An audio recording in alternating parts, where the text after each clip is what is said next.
અમારું સ્વનિર્ભર શાળા સંચાલક મંડળ રાજકોટની અંદર આજે દુર્ઘટના બની છે એનાથી અમે પણ ખૂબ દુઃખી છીએ અને ખરેખર આવી દુર્ઘટના બહુ ખતરનાક અને ભયાનક દુર્ઘટના કહેવાય.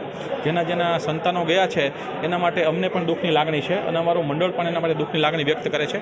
પણ અત્યારે પરિસ્થિતિ એવી છે કે અત્યારે દરેક સ્કૂલોને જેની પાસે અમુક વસ્તુ ના હોય એને આડેધડ સીલ મારી દેવામાં આવે છે. માની લો કે એમ કે તમારી પાસે ફાયર એનઓસી નથી, પણ ફાયર એનઓસી માટેની ફાઇલ અમે કોર્પોરેશનમાં જમા કરી દીધી છે. કોર્પોરેશનમાંથી કોઈ કાર્યવાહી કરવામાં નથી આવી. બીજું કે બીયુપી, તો બીયુપી માટે પણ અમે બીયુપીની ફાઇલ જમા કરી દીધી કોર્પોરેશનમાં, પણ કોર્પોરેશન તરફથી કોઈ કાર્યવાહી કરવામાં આવી નથી.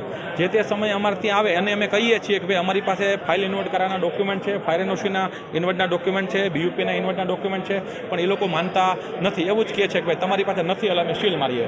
ખરેખર એવું હોવું જોઈએ નહીં. શાળા સંચાલક મંડળના દરેક સંચાલકોએ તમામ વ્યવસ્થા કરી છે. દરેક મોટાભાગના લોકો પાસે ફાયર એનઓસી છે, બરાબર, અને જેની પાસે નથી અને ફાઇલ ઇન્વર્ટ કરાવી છે, તો ફાઇલ ઇન્વર્ટ કરાવી છે એની કામગીરી કોર્પોરેશને કરવી જોઈએ. તો કોર્પોરેશન તરફથી કામગીરી કરવામાં નથી આવતી, એમાં શાળા સંચાલકોનો શું દોષ? તો આવી રીતે શાળા સંચાલકોને આડેધડ સીલ મારીને પરેશાન કરવામાં આવે છે.